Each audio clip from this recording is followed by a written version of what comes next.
Thank you. Okay, it's almost Chanukah. Let's do some Chanukah Maamarim. Parashat Torah Or Page Mikates. Page 64, second column. Okay, the Gemara says, Son Rabbana, mitzvahs Ner Chanukah. The Gemara says like this: the mitzvah of Ner Chanukah halachically is one candle per household per night. That means if you have 10 people in the house, the first night you light one, second night one, third night one, eighth night one. Mahadrin, if you want to do it better, so then if there's 10 people in the house, you light 10 candles. The first night 10 candles, the second night 10 candles, the third night, and so on. And then the Gemara says, Mahadrin mina mahadrin. If you want to do the best of the best, and the Rebbe explains, it's rare do you find in halacha the concept Mahadrin mina mahadrin, but it applies to Chanukah as we will learn. Why by Chanukah is Mahadrin mina mahadrin. So then it says like this: Beis Shammai says the first night you light 7, 8, and then 7, 6, 5, going downward. Beis Hillel says the first night you light 1, 2, 3, 4. So he says, Beis Shammai says in the Gemara, Yemri Shemad Ches. The first day of Chanukah you light 8. Mikan ve'elach peches ve'elach. And you keep getting less, like the cows in Sukkot. When they brought the bulls on Sukkot, not the cows, the bulls on Sukkot, they kept getting less. Beis Hillel says, well, the first day you light 1. Because Beis Hillel holds you go up in Kedusha. Beis Shammai says, no, we liken it to Sukkot, to the bulls of Sukkot. So now the Rebbe asks, it seems in Beis Shammai there's a connection between the bulls of Sukkot and the Chanukah. What's the connection between B'chal, Sukkot, and Chanukah, especially the bulls of Chanukah, of Sukkot, that we learn now, just like the bulls of Chanukah, of Sukkot went down, so the same thing, the candles of Chanukah. So he says, to understand this, Nagdam Asher Kosen Ner Mitzvah V'Torah Or. To understand what it says in the Pasuk, Ner Mitzvah V'Torah Or. A mitzvah is a candle, and Torah is light. Shamitzvahs nikra ner, mitzvahs are called ner. V'gam ksiv ner Hashem nishmas adam. Shlomo HaMelech says the candle of God is the neshama of a person. Shaneshama nikra ner. So you see two things. One pasuk says ner mitzvah v'Torah or, that a mitzvah is a candle. Another pasuk says ner Hashem nishmas adam, that the neshama, the candle of Hashem is the neshama. So mitzvahs are called ner and neshamas are called candles. And the Zohar explains what's the connection between mitzvahs and neshama. Mitzvahs nikol levushim. Asher neshama mistabeshes bahem began Eden. Then mitzvahs are the garments that the neshama wears in Gan Eden. They'll explain. V'tzich and neshama, and the neshama is necessary l'kaim tayag mitzvahs, to keep all 613 mitzvahs, that the garment in Gan Eden should be complete. The Zohar says that in Gan Eden, the Shema comes up to Gan Eden. Yeah, it's like just like a person needs clothing and food to sustain themselves, and the Shema in Gan Eden needs food and clothing. So the food of the neshama Gan Eden is the Torah they learned in this world, because Torah is likened to food, you digest it internally. And the garments of the neshama Gan Eden are mitzvahs. Therefore it says in Zohar, and Arizal says, that every neshama has to keep coming down until they keep all 613 mitzvahs. Except the mitzvahs of a king, other places says kohen and whatever. But a neshama has to keep coming down, because if the neshama, let's say, in his lifetime only did 500 mitzvahs, is going to be losing 113 garments in Gan Eden. What? Realistically, nowadays, how many? About 200? 200 something. Therefore, you have to come down, and the neshama has to come down again. To keep the mitzvah okay, so therefore he says like this: what's the connection between the ner, which is neshama, ner, the mitzvah, and neshama needs to keep coming down until he does all the mitzvahs, because he needs all the garments. To understand what does it mean? Yeah, it's a spiritual concept, but what does it mean? The garment of a neshama in Gan Eden. Now we learned already millions of times that when Torah gives a mashal, like Hashem's Gilui is called Or, and whatever, Dibor, in order to understand what does it mean when the Zohar says that the garments of the neshama in Gan Eden are mitzvahs. So to understand that, we basically understanding the concept of a garment. Down here, we can understand in a spiritual way what the garment means in Gan Eden. It says, "Dehine Gan Eden neshon misnan miziv hashchina." Then it says, what's the union of the neshamas in Gan Eden? They're benefiting from the ray of the Shechina. The inyan aziv or me'er ein sof. Well, what it means is a revelation of godliness and mesangen and neshamas began Eden. And what is the enjoyment of the neshama in Gan Eden? Shemasigim eza ha'ara me'aziv. That they understand, they grasp a little bit of the ray. Ubchines haziv ha'ara me'er ein sof bligvo. Okay?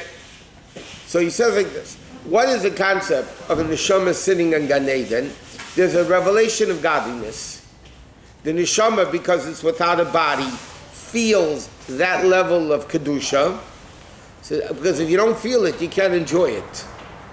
You know, you're going to put food on your stomach, and you don't digest it, so you're not going to enjoy it. It's not going to fill you up.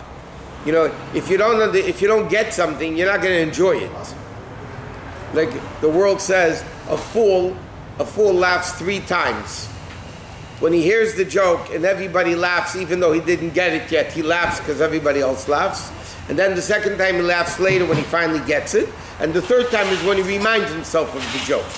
It's me. Okay. I didn't say anything. Therefore, what is Gan Eden? Neshama sitting, enjoying godliness. So he says, even though generally speaking, there's 2 levels of Gan Eden. We know Gan Eden Elyon, Gan Eden Tachton. Gan Eden Elyon is Bria, Gan Eden Tachton is Yitzira. That means, when you speak about the revelation of Gan Eden, yeah, what level of godliness are they being revealed? It's not Atzilus. Okay, Gan Eden is the level of Bria, and lower Gan Eden is Yitzira. So even though there's 2 general levels, there's infinite levels in Gan Eden. Like it says, Tzadikim the Gemara says, Tzadikim don't have peace, not in this world, and not in the world to come. In the world to come, they don't have peace because they keep going higher and higher and higher and higher. So it means it's a continuous elevation. So there's zillions of levels there. When we say Bria, we mean Yesh, right? Yeah, but it's a revelation. Bria is also a great revelation of Elokus.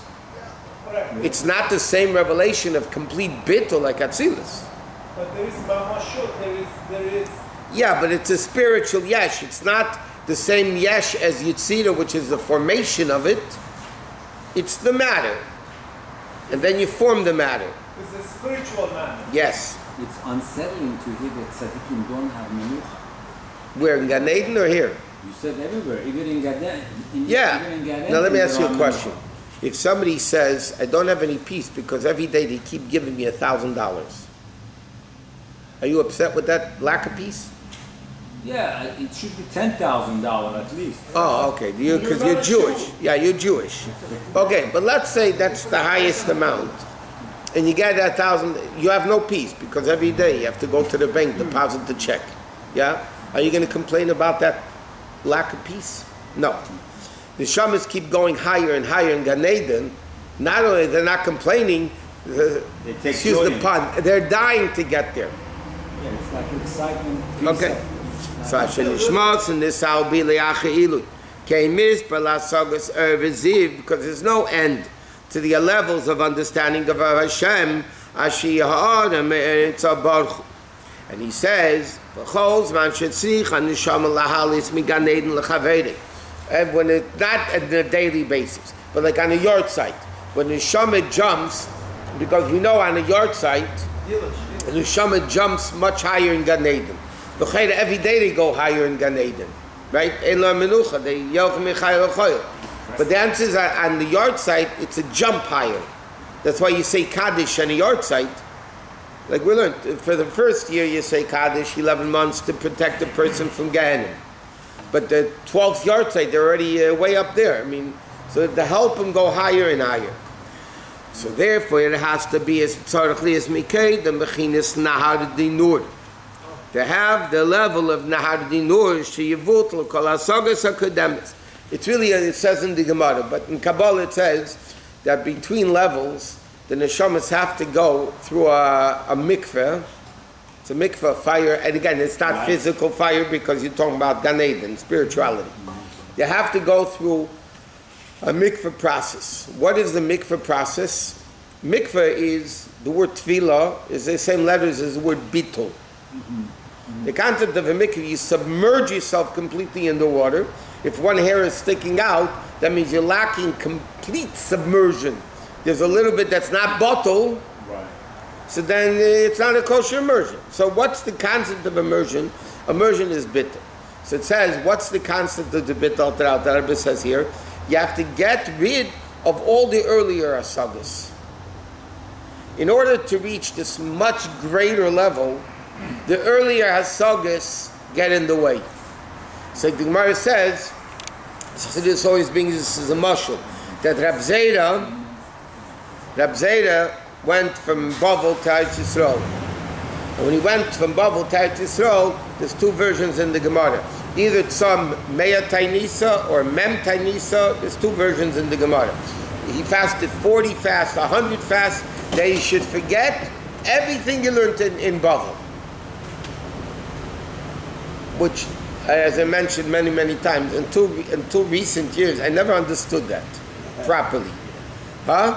Because l'cheira, by knowing Bavli, knowing knowledge is good. Now we do. Because of the computer. That's right. The old geezers, us old geezers, don't get it. And the kids pick up, and the grandkids especially, the kids also even bottle already. The grandkids, the great-grandkids, they pick it up in 2 seconds, they pick the whole thing up. What do you think? A 5-year-old kid gets in 2 seconds, and a 50-year-old guy takes him 30 years until he figures it out. What took me 2 hours to do, it took my son 3 minutes. I know, and his kids would be 30 seconds. Okay. Like people getting to Tesla, they're looking for a starter. Yeah. How could the car not have a starter? Because the car doesn't have any. Right. They don't get it. They don't get it. And they don't know how to do it.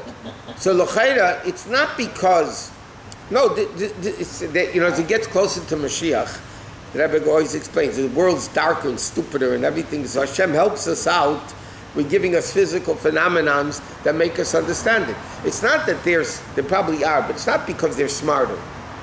They are smarter, but it's not because they're smarter. It's that's not the Vart. Our brains, the way we grew up, were programmed to think in a certain way. This is a complete new thinking. Proof that they had a brain. It's a new thinking. So because we're programmed in a certain way, it's difficult to think differently. Like you say, to think out of the box. You're so in the box, how can you think out of the box? But the kids, because their minds are not formed yet, so they can pick up this new knowledge in a very simple way. The learning of Eretz Yisrael and Bavel, that Rebbe explained, was so different that the style of learning the Bavel got in the way of the style of learning of Eretz Yisrael. And the same thing from the higher level of Gan Eden. To come to that from the lower level of Gan Eden, the lower level of Gan Eden gets in the way because it's a completely different type of revelation. If it's a completely different type of revelation, you have to get rid of the first level of revelation. How do you get it? That's the concept of Nar Dinur. That the neshama is toiveled in a mikveh called Nar Dinur. Is it possible that the angel that make us forget their mothers, that may be the same concept, and we need to forget that what we learn, and we will have a Torah in our neshama. No, it's not to forget it. It's to, without that, because the question is, if we're forgetting it, why bother teaching it to us? No, but that's the purpose of learning Torah in the womb of the mother, is that later when you learn Torah, it's not completely foreign. In other words, the baby learns the whole Kol HaTorah Kula. Learns the whole Torah. Yeah? Why? That when it comes out, it should be able to learn the Torah. But Hashem doesn't want Torah as a gift. Hashem said, I'm not gifting you Torah. Torah you have to work on. It has to be your Torah. Not my gift to you Torah. Huh? That's a Yerusha. That's a different aspect. It's one aspect of Torah. Torah is matana, matan Torah. Torah is buying lekach tev nesati lechem. Torah is Yerusha, Merashi Kilas Yaakov. So Chassidus explains, there's an advantage of gift, there's an advantage of buying, and there's an advantage of inheritance. Each one has an aspect of Torah that the other one doesn't have. And therefore Torah is all three, because Hashem wants us to have all three aspects of Torah. But with the first aspect of Torah is that you have to buy it. It has to be your money, so to speak. You have to buy it, you have to work on it to get it. There's no gifts. But if the baby wouldn't learn, if the fetus weren't learning Torah before it was born, it wouldn't be able to grasp Torah, because Torah is God's wisdom and this is a physical brain. So we learn Torah, but then Hashem says forget it. But it's not the same thing like Gan Eden that you want to nullify the, he says. Rabbi, Nur in Farsi means light, not fire. Is it possible that... What more? Nur. Nur in Farsi means light. Is it possible it's a river of light, not of fire? Chassidus explains it's a mikveh shalesh. I don't know. A lot of light. It's the same. Fire. Fire is light. Always. Saga kedemis. Okay. Ki saga kedemis. Excuse me, we have a class. I wanted to know, I was in New York, so a few people came over to me, a guy in Chicago also came over, they listened to the, crazy people, they listened to the classes. Oh. And they always say, what we really enjoy is those comments from the people. and the way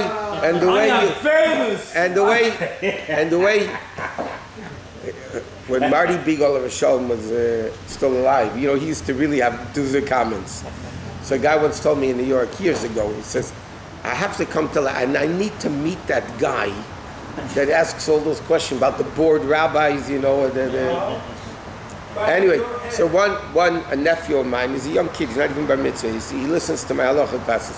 He says to me, yeah, what I really love in your class is, there's a guy that asks a question, and then you answer, and you say, am I wrong? I said, not only you're wrong, now you're always wrong. So just now when I was in New York, a great nephew of mine told me, listen, because he said, that's what they like in the class, so keep it up. The guys love the class. They don't like what we learn. They like the comedy of the class. So he says, because the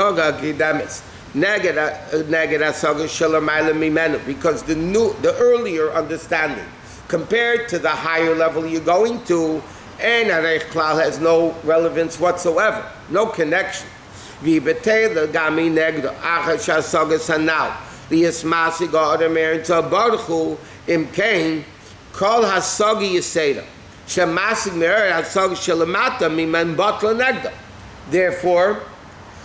in order to come to the higher level of understanding, the lower level of understanding gets in the way, because it's stopping you from a deeper understanding. But if you go through steps... One second. And because of that, the Gemara says, it says in the Gemara that every tzaddik in Gan Eden gets burned from the chuppah of his friend in Gan Eden. What does that mean? The hasaga that the other person has. Because nobody has the same level of Gan Eden. Because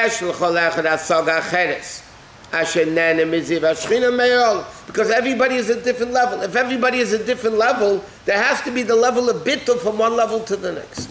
Oh yeah.